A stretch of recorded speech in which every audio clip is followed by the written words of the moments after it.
Dice, por lo demás, hermanos míos, fortaleceos en el Señor y en el poder de su fuerza, vestíos de toda la armadura de Dios para que podáis estar firmes contra las acechanzas del diablo. Porque no tenemos lucha contra sangre y carne, sino contra principados, contra potestades, contra gobernadores de las tinieblas de este siglo, contra huestes espirituales de maldad en las regiones celestes. El año 2022, estamos en los últimos tiempos de la historia prácticamente de la humanidad. La Biblia dice que en estos últimos tiempos es tiempo que los ángeles anhelan mirar, que los ángeles desean ver este momento en que estamos viviendo. Hay guerras, rumores de guerra. Hay situaciones políticas en todas partes del mundo. Lo que está pasando en Israel no es broma con esos bombardeos, ese fuego cruzado que hay. No es broma. Lo que pasó en Siria, lo que está pasando con Rusia y Ucrania, no es broma, porque Ucrania es el productor número 1 de trigo, de cebada, de cereales. Por la guerra se pudo cortar suministro de millones y millones y millones de toneladas de trigo que van a diferentes partes del mundo. Y hubo una escasez de alimento en el mundo que el mundo se alarmó y las cosas empezaron a subir solamente porque no se pudo producir y suplir los trigos en las naciones que estaba programado. El petróleo subió y yo me asusté porque $20 no llenaban ni 14 litros de gasolina. Lo que está pasando en Taiwán tampoco es una broma. Potencias se están alineando. Están haciendo pactos, están haciendo convenios. Y en Taiwán ya los prohibieron importar arena. Usted dice, pero arena, ¿qué me importa la arena? Es que Taiwán es la potencia número 1 de microchip en el mundo. Y los microchips se hacen con arena. Hay un tipo de arena que hacen los microchips. Y ese microchip, si ellos no pueden producir o le cierran el comercio a Taiwán, sencillamente de la noche a la mañana los celulares se dejan de producir insumos electrónicos para los coches eléctricos, deja de producir muchas cosas. Literalmente el mundo virtual se puede prácticamente estar menguando o hasta desapareciendo. Lo que está pasando con la China, ahora con la amenaza de un nuevo virus que está saliendo un nuevo virus, y no es el virus del mono, hay otro virus animal que está saliendo. Lo que está sucediendo en el mundo con la gente que le está diciendo a lo malo bueno y a lo bueno malo.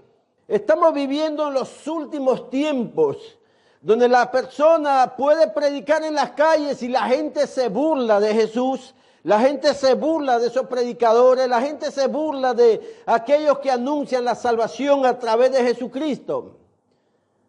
Pero la gente no se atreve a burlarse y a mencionar el nombre del líder de los musulmanes. No se atreven públicamente a publicar insultos sobre Mahoma, pero sí sobre Jesucristo. Hay un espíritu del anticristo en el mundo entero, en los gobiernos del mundo. La Biblia dice que en los últimos tiempos la maldad va a aumentar. Por eso se ve que en iglesias a veces vacías o semivacías, o iglesias lleno de gente, pero lleno de apostasía, creyendo en cosas que no son bíblicos. En estos últimos tiempos los países cristianos son los que más aprueban leyes contra Cristo, contra el cristianismo, contra la familia, contra los niños, contra la dignidad del hombre o de la mujer. Pablo decía en Efesios capítulo 6, por lo demás, hermanos, fortalezcanse en el Señor y en el poder de su fuerza. ¿Cómo uno se fortalece? ¿Cómo uno toma fuerza? Para fortalecer mis piernas, yo tengo que hacer ejercicio para las piernas. Para fortalecer mi brazo, yo tengo que hacer ejercicio para mis brazos. Mi cuerpo, tengo que hacer ejercicio para mi cuerpo, pero para ofrecer mi espíritu, tengo que llenarme de la palabra de Dios. Tengo que llenarme de su presencia. Tengo que orar más.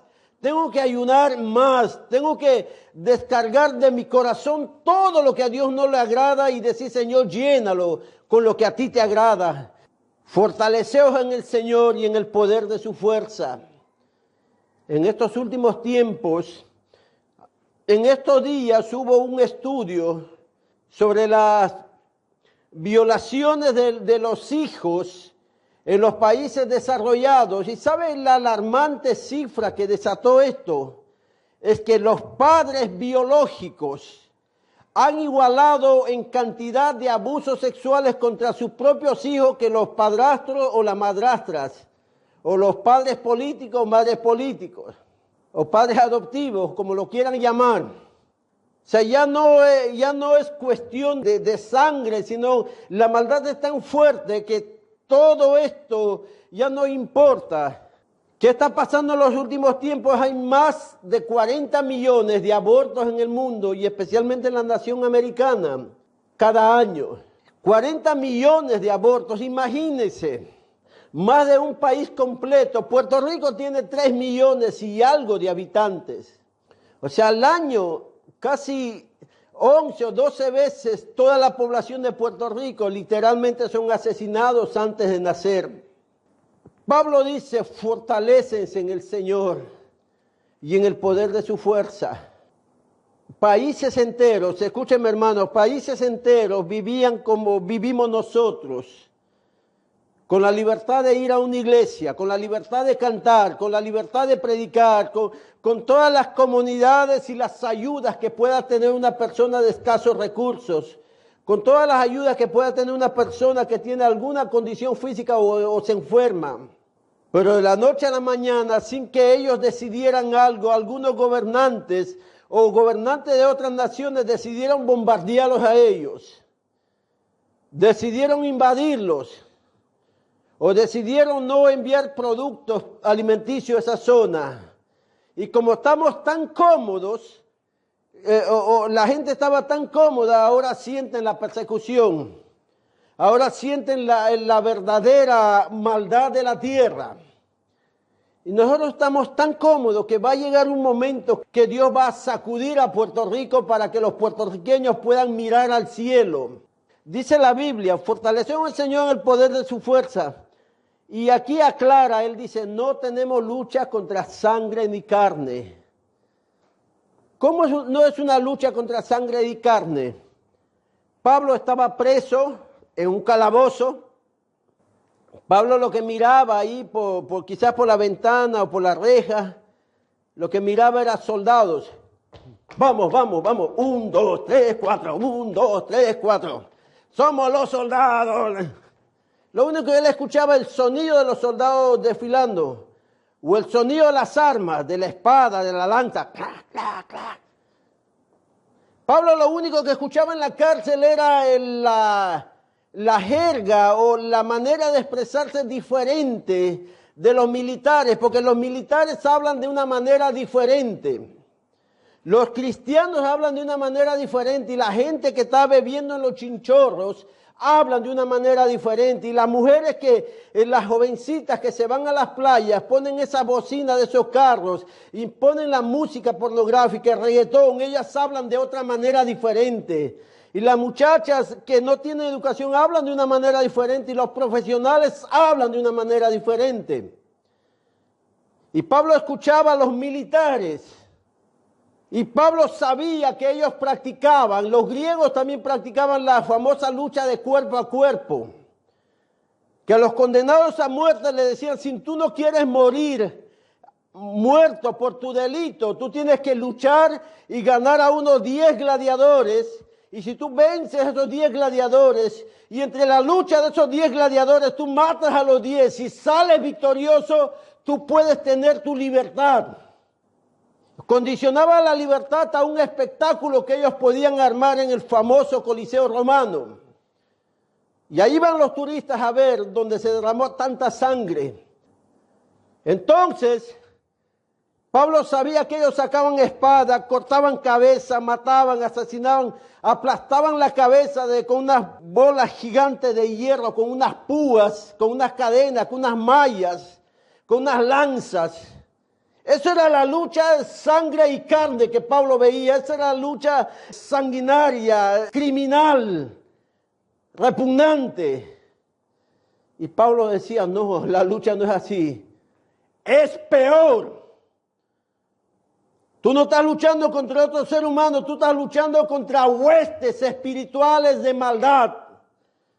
Tú estás luchando contra malicias en este mundo. Es peor, no es así que lo matas, ya deja respirar y se acabó. Aunque deja una estela horrible, de una visión mental horrible. Un trauma para niños que quizás puedan ver eso. Pablo le dice, no, contra huestes espirituales de maldad, contra principados, contra potestades, contra gobernadores de las tinieblas de este siglo.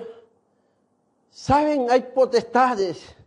Cuando tú pones un video de algo gracioso, todo el mundo ve y comparte. Pero si pones un video de algún joven que fue rescatado de las drogas y ese joven pone un video predicando diciendo que Cristo lo liberó, nadie quiere ver ese video.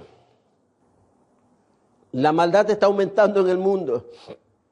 Pablo ve todo este panorama a su alrededor en la cárcel. Y él dice, la lucha es horrible, es más fuerte, es espiritual. Y Pablo empieza a decir, por tanto, tomad toda la armadura de Dios para que pueda resistir en el día malo y habiendo acabado todo, estar firmes. Todos nosotros, Marcos Díaz, Carmen, Ana, pon su nombre ahí, vamos a tener días malos. Va a haber momentos que para todos nos llega días malos. Jesucristo, el hombre perfecto, tuvo días malos. Pablo, el apóstol a los gentiles, tuvo días malos. Pedro tuvo días malos. Todos los apóstoles tuvieron días malos. ¿Quién nos hace pensar a nosotros que nunca vamos a tener un día malo? Pero el apóstol Pablo dice, pero tomen esa armadura porque cuando pase el día malo van a estar firmes. Yo les contaba algo. Estudiando en un salón literalmente hace más de 30 años, 35 por ahí. Estaba en el salón, a mí me gusta dibujando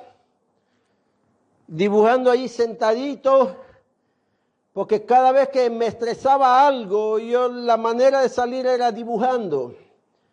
Y estaba dibujando algo que no recuerdo. Pero en mi pupitre, en mi carpeta, en silencio, los compañeros del salón se estaban tirando papeles, algunos estaban corriendo, otros gritaban, uno se ponía a cantar, hablando a voz alta todos, como los niños de kinder, cuando no está el maestro o la maestra, y entra el profesor, se para en la puerta, mira a todo su salón, y lo mira, y me mira a mí, en silencio ahí, ni siquiera levantaba la vista. Entra y hace, Marcos, fuera. Yo levanto mi cabeza y digo, ¿por qué a mí? Fuera, no te quiero aquí, fuera. Vete del salón.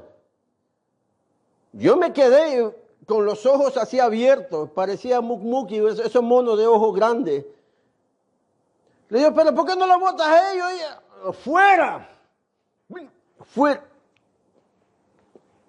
Me botó afuera.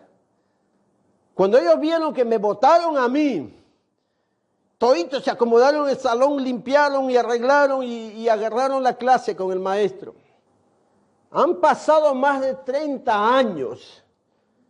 La Biblia dice que yo no debo tener raíz de amargura. Y meditando en estos días, Yo decía, o tengo una raíz de amargura o yo lo que ya tengo es una yuca y ahí que la raíz creció. Pero meditando en estos días me di cuenta de algo y Dios habló a mi corazón. Meditando digo, pero si le hubiera votado a tal hermano, de seguro que él no volvía a estudiar. Si le votaba al otro jovencito, de seguro que él no volvía, no porque le han votado, sino por la vergüenza, porque estaba enamorada de la otra jovencita. Y si le votaban al otro que era impulsivo, quizás se ponía a enredar a golpes con el maestro. Y si le votaban a este muchacho, quizás él no reaccionaba a nada, pero la familia hubiera venido al día siguiente a pelear contra todo el mundo. Dios permitió que me votaran a mí porque sabía que al día siguiente, después que me votaron, al día siguiente me presenté, entré al salón y seguí cogiendo clases sin decir nada a nadie. La lucha es así. Se oponen que tú le sirvas al Señor, no hay problema, sírvalo al Señor. Se oponen de que tú leas la Biblia, no hay problema. Lea la Biblia en otra hora, en otro tiempo, quizás unos minutos después, pero lea la Biblia. Se oponen a que tú hagas algo para Dios o ayudar a tu familia, no hay problemas, insista, siga adelante. Resistí al diablo, dice, resista, resista, resista, resista, resista y huirá de vosotros. Me pudieran haber votado 1 y 1000 veces. Y yo volvía de nuevo porque tenía una meta clara. Y a los apóstoles le hacían lo mismo, pero no como de botarme en un salón ahí insignificante. A los apóstoles le botaban de las ciudades apedreando. Lo metían a la cárcel, lo azotaban. Se volvían a levantar y seguían adelante. Todavía le decían, vas a volver a esa ciudad, ahí te iban a matar. No, ya pasó el día, ya pasó la noche, el día dura. Así que vamos, y se iba de nuevo a predicar. No tenemos lucha contra sangre ni carne. Amén. Amén, aleluya. Y él dice, tomad toda la armadura de Dios para que puedan estar firmes en el día malo. Estad pues firmes, ceñidos vuestros lomos con la verdad, vestidos con la coraza de justicia. Los lomos, ¿cuáles son los lomos de nosotros? Los lomos son toda la parte del torso, de la espalda, con la verdad. Después habla una palabra que en el griego, coraza. La coraza es una palabra prácticamente, cuando uno lo ve del griego, del hebreo, es una palabra que significa caparazón. Y alguna versión dice caparazón como de tortuga. Una palabra típica para decir que está protegido como una tortuga, como si fueran los tortuninjas ahí, Rafael, Donatello, Miguel Ángel. Y él empieza a usar algunas palabras que no se usaban comúnmente, pero los militares sí lo usaban para vestirse. Y él le dice, vestidos vuestros lomos con la verdad y vestidos con la coraza de justicia. Calzados los pies con el apresto del evangelio de la paz. El evangelio trae paz. Cuando se estudia los zapatos de los romanos, ellos tenían una sandalia que se lo apretaban bien. Entonces era una sandalia abierta porque ellos podían caminar y desfilar marchando, ir de un pueblo a otro, y si había un pequeño río, riachuelo, no había problema, ellos pasaban por ahí, se mojaban los pies y como estaba abierto, caminando se secaba y seguían adelante. No era una bota que se llenaba de agua, después los pies se empezaban a hinchar ahí. Pero esa sandalia tenía una punta de metal, que cuando el soldado perdía la lanza, perdía el escudo, perdía todo, y estaba peleando cuerpo a cuerpo con alguien, ese soldado podía levantar el pie y patear alguna parte de su enemigo y poder así tener ventaja para vencerlo. La sandalia mismo era como una arma de guerra, pero del evangelio de la paz. ¿Por qué? Porque cuando el soldado ganaba la batalla, El soldado avanzaba unas líneas. Yo no había enemigos al frente, entonces ellos seguían avanzando en paz, porque no había con quién pelear. Amén. Y Pablo compara eso con el evangelio, la paz. El evangelio, el punto crítico del evangelio, el punto crítico del mensaje de Jesús es esto. Una palabra: arrepiéntate. O como un dominicano en un mensaje: arrepiéntete. O sea, esa palabra es la palabra más chocante para cualquier ser humano. Nadie quiere reconocer su error. Pero cuando dice arrepiéntete, ay, eso duele. A mí me molestaba cuando los predicadores, cuando predicaban, yo era una oveja. El Señor ha dicho así, así, y cuando me ponía el dedo ahí, yo decía, me da ganas de morderle ese dedo. Porque cuando te dicen arrepiéntete, eso choca contra tu ego, choca contra tu corazón, choca contra tu educación, choca con lo más lindo que tú piensas ser o linda que piensas ser. Arrepiéntete. Nos hace sentir esa palabra como si fuéramos escoria, y en realidad, si estamos en pecado, somos lo más vil de este mundo, lo peor. Pero cuando uno se arrepiente, Dios nos perdona los pecados.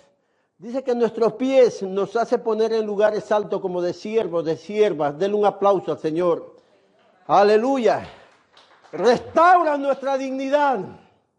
Por eso los soldados romanos, cuando iban con las sandalias y peleaban, y cuando lograban pasar la primera línea del enemigo, tenían paz.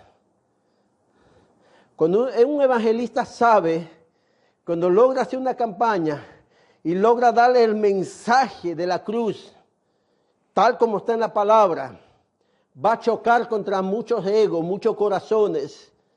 Va a chocar contra muchos vanidosos, vanidosas, laxiviosos, laxiviosas, con mujeriegos, hombreriegos. Va a chocar con brujos, con hechiceros, con curanderos. El evangelista sabe que después de cruzar esa barrera y decirles que Cristo es la solución, después de pasar esa parte del mensaje, camina un paso más. Dice, gracias Señor, cumplí lo que me mandaste. Amén. Y sobre todo dice, tomad el escudo de la fe, con la cual puedes apagar todos los dardos del fuego del maligno. Tuve una visión, y en la visión yo veía unas letras que decían, la mies es mucho, los obreros son pocos, y había un texto arriba que decía, en el campo no hay pobreza, hay riqueza. Estaba en 3 días de ayuno, fui donde mi pastor, estaba ayunando él también. Le digo, pastor, esto apareció en la pared. Y me dice, Dios te está llamando para que le sirvas a Él. El llamado, en el campo no hay pobreza, hay riquezas. La mies es mucha, los obreros son pocos. Estábamos ayunando, Dios me permitió orar por una señora que no podía caminar. Y Dios hizo su obra, ella empezó a caminar. Y yo estaba tan contento con el llamado. Estaba tan contento, decía, para algo debe servir mi paso en esta tierra, porque para algo debe servir el paso de usted en esta tierra. No es para estar en la lalandia como los pitujos, la, la, la, la, la, la, la, la, la, la, la. No, para algo tiene que servir nuestro paso en esta tierra. Debemos dejar huellas de bendición. Y cuando voy a un grupo de ancianas y le digo con la vocecita que tenía, hermana, Dios te bendiga. ¿Cómo estás, hermano? Dios me llamó para yo ser pastor, predicador. ¿Qué? ¿Con esa voz? Los predicadores, los pastores tienen que tener una voz gruesa, así. Gruesa. Pero tú, fuera. Estás reprendiendo demonios, estás botando mosquitos. Me hizo sentir mal. Mira, todo el ánimo que tenía para servir al Señor, lo botó al piso, lo trituró, lo molió, y después que era harina ahí, echó un viento para que se fuera. Estaba tan triste Después de haber visto un milagro, después de haber visto la visión, después de haber sentido la presencia en mi corazón confirmando esto, me sentí tan triste porque esa hermanita anciana me dijo que no servía para ser un pastor o un predicador. ¿Sabes qué hice? Fui a la orilla del río. Me paré en la orilla, vi que no había nadie atrás ni adelante y empecé a gritar para que mi voz se haga más grueso. ¡Cristo vive! Empecé a predicar a voz alta. Empecé a ensayar a voz alta. Ese tiempo, yo tenía una cicatriz más ancha en mi cara. Tenía un queloide que me impedía abrir la boca.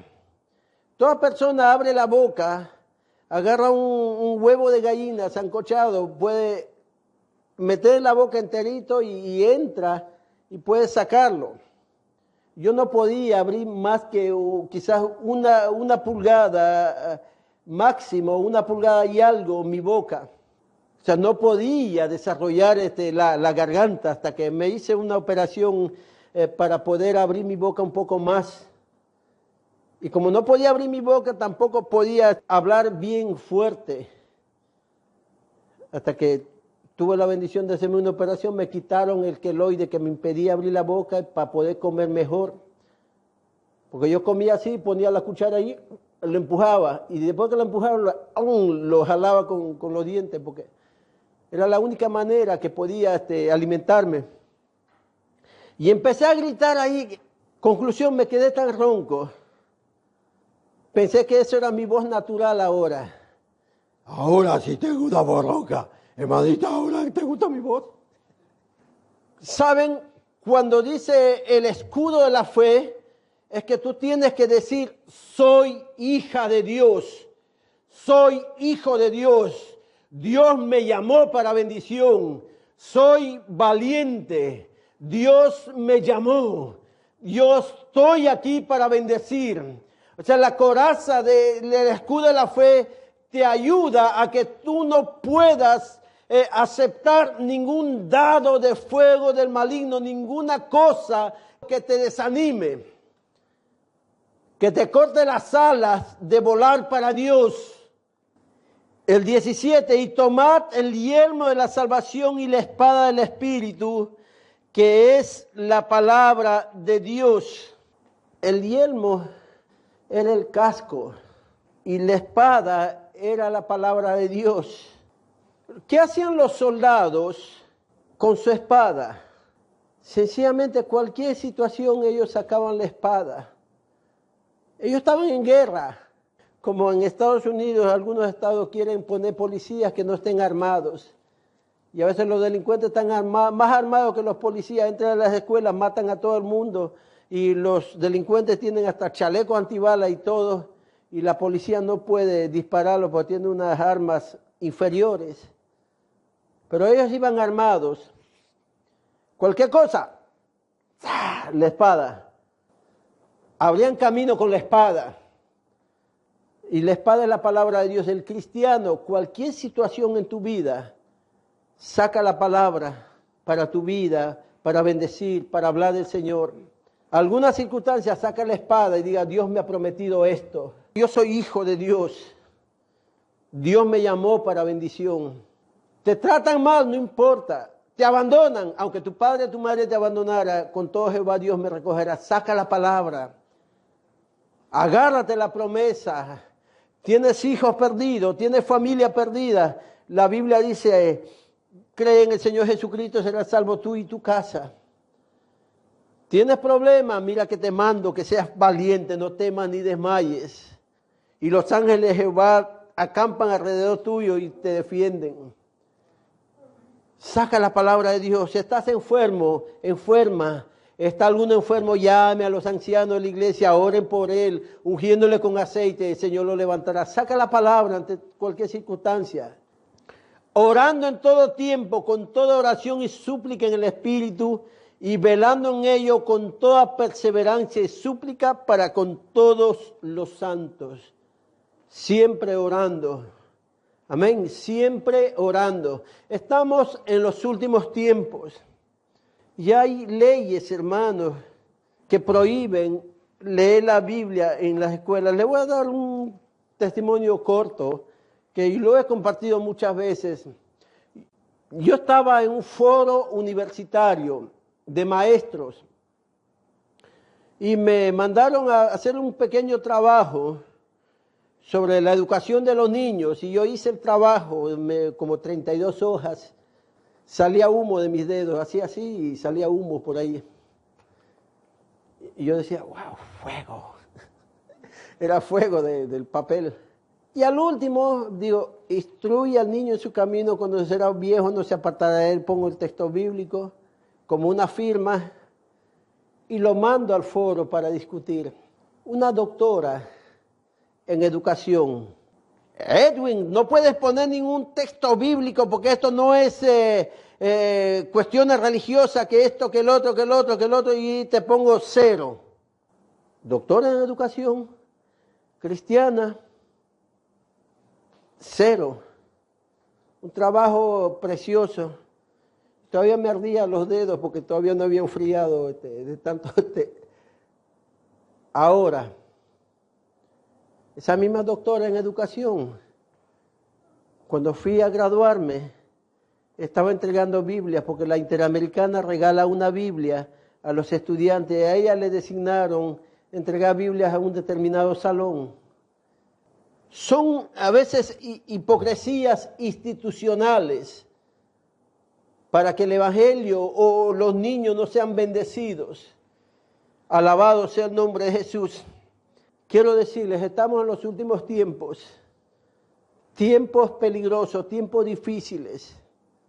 Son pocos los jóvenes que quieren servir al Señor. Son pocos los adultos que quieren comprometerse con la obra de Dios. Son pocos los pastores que quieren atender iglesias pequeñas. Son pocos. Vamos a orar. Y aquí Pablo dice en el 6:20, dice, y por mí, por el cual soy embajador en cadenas, que con denuedo hable de él como debo de hablar. Mira lo que dice Pablo, está en la cárcel, está atado, está encadenado. Oren para seguir hablando con denuedo, para poder seguir predicando, para que pueda abrir mi boca y seguir hablando, seguir predicando, para que me saquen de la cárcel y yo siga predicando.